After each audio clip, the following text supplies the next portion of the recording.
Salut, j'espère que vous allez bien en ce magnifique temps, ça fait du bien.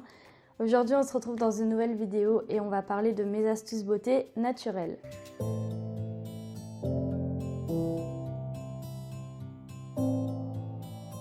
On va parler ici de soins cheveux, de soins pour la peau, pour le corps, tout ça, tout ça. Normalement vous avez tout ce qu'il faut à la maison. Et évidemment, j'ai testé les astuces suffisamment longtemps pour pouvoir vous partager le résultat sur le long terme. On va commencer par les cheveux. Alors un truc tout simple, mais c'est pour éviter les fourches.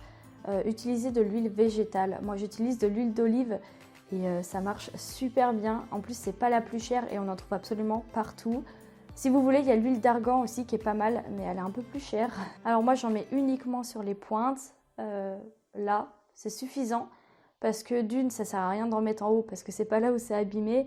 Et en plus, ça va graisser votre cuir chevelu encore plus vite. Donc si on peut éviter, 1 ou 2 bains d'huile max par semaine, ça suffit large. Moi, j'en fais 2 parce que je me lave 2 fois les cheveux par semaine. Et ils graissent pas plus vite. Et laisser reposer 1 à 2 heures, ça suffit. Après, si vous avez les cheveux hyper secs, ça va pas faire disparaître les fourches. C'est pas magique et d'ailleurs, il n'y a aucun produit qui fait ça. Mais si comme moi vous êtes coupé les cheveux il n'y a pas longtemps ou s'ils sont pas trop abîmés, ça va marcher. Personnellement, ça fait depuis le 2e confinement que je les ai coupés, donc 4 mois environ, et il n'y a aucune fourche et ils sont tout doux. Après, j'utilise pas d'appareil chauffant, de lisseur et des trucs comme ça, donc ça aide beaucoup. Et l'avantage de cette astuce, c'est que vous allez limiter votre consommation de plastique parce que vous n'aurez pas à acheter de l'après-shampoing ou des trucs comme ça. Et en plus, c'est que ça coûte super cher, donc vous allez économiser sur ce point-là aussi. Maintenant, on va passer aux soins pour la peau.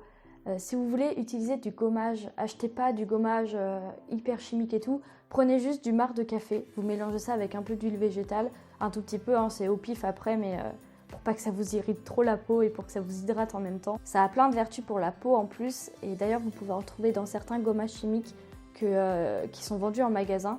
Après, ça ne veut pas dire qu'ils sont bons. Et puis, si vous ne buvez pas de café comme moi, vous pouvez toujours utiliser le liquide pour faire une recette, genre un tiramisu. Vous pouvez aussi faire du gommage avec du sucre. Moi, je préfère le sucre blanc au sucre roux parce que le sucre roux a des grains un peu plus gros. Du coup, ça irrite un peu plus la peau. Et vous mettez ça avec de l'huile végétale, pareil, au pif, comme vous le sentez. Et puis, ça marche super bien aussi. Alors moi, j'en fais 1 fois par semaine, ça suffit largement. Pour le visage et le corps d'ailleurs, ça fait les deux.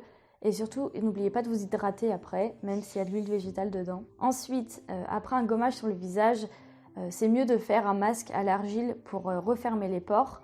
Et vous pouvez utiliser de la poudre d'argile que vous trouvez en magasin bio ou même sur internet. Je vous mettrai les liens dans la barre d'infos. Alors moi, j'utilise de l'argile verte, mais il y a plein d'autres types d'argile. Mais ça a des vertus différentes, donc moi c'est l'argile verte qui me correspond. Alors comment ça marche? Vous mettez un peu de poudre dans un bol. Et vous rajoutez de l'eau un tout petit peu au début et puis après faites au fur et à mesure.